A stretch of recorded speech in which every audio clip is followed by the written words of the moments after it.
Do you want to tell us what you learned by observing Mr. Tata serving on the boards, by observing him in action? What were the reflections that you tried to pick up by seeing this legend in action?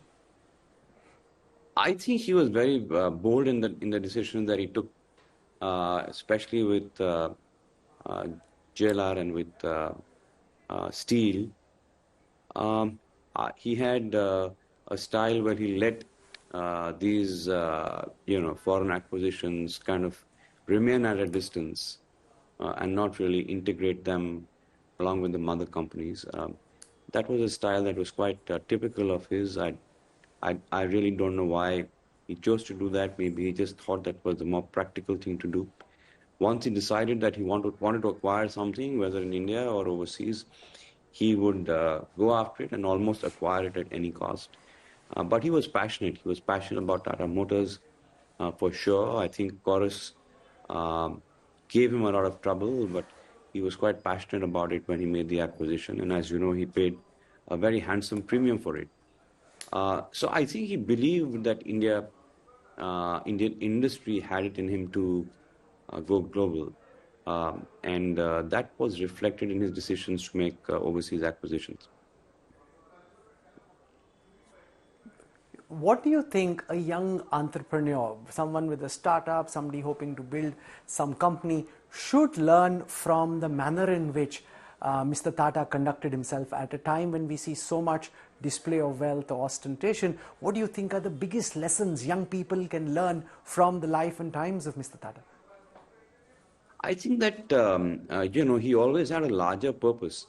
In his case, it was the purpose was to build India as a nation, whether through his industries or through his charities, of which, there were many and very deep impacting ones.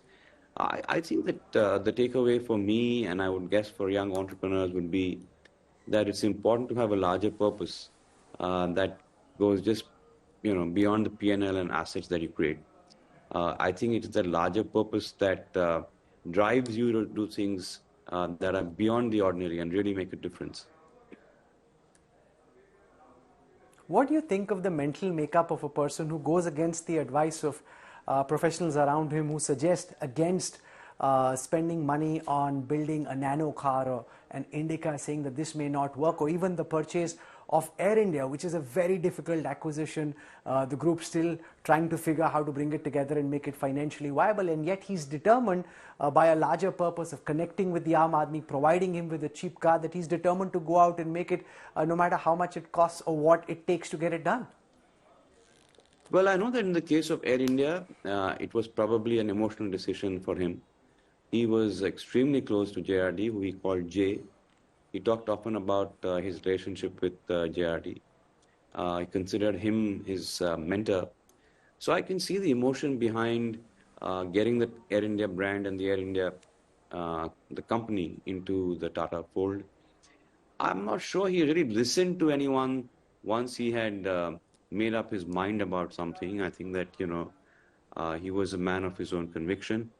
Once he'd made up his mind, for example, that he wanted to launch something like the Indica, he would do it. And he would, he was pretty hedonistic in some ways, jokingly, about going ahead with the projects that he held close to his heart. I must say, in a very determined way. So the other thing that conjoins the two groups is the emphasis on philanthropy.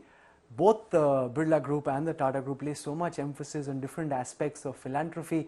Of the efforts that was made by Mr. Tata, what stood out to you, and what do you think is a lesson that other groups in similar positions to try and give back to society can potentially learn from? I was with a close relative at the Tata Cancer Hospital in Calcutta a few years ago.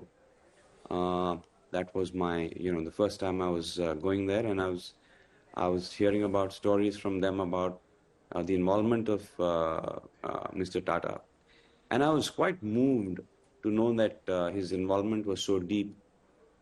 He didn't really talk about them. And I must say that our family also doesn't like talking about the charities that we do.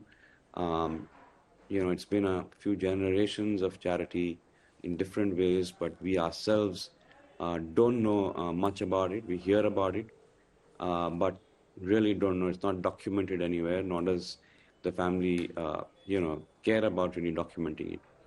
And I find that there's is a very similar story. I think that they rarely speak about their contributions to society. Their institutions, of course, speak for themselves, whether it's Tata Cancer Hospital or it's TISS. I've never seen him or seen an interview of his or read an interview where he talks about the charities that they do. I think he has always been very quiet about it.